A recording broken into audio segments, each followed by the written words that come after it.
Hubungan Sule dan Andre kini nampaknya sedang tak baik, sebab beberapa waktu lalu keduanya sempat saling melempar tudingan. Bahkan yang lebih parah, keduanya juga sempat bertengkar karena salah satu konten Sule yang sedang trending.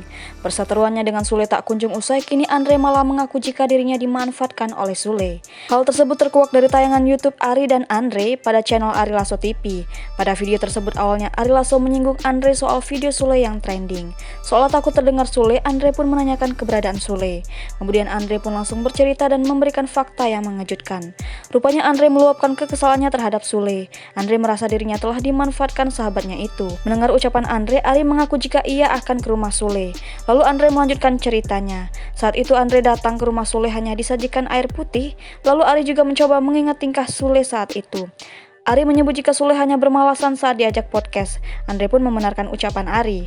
Andre kesal lantaran Sule hanya semangat dengan konten untuk YouTube-nya. Sementara saat diminta membantu YouTube Andre, ia justru bermalas-malasan.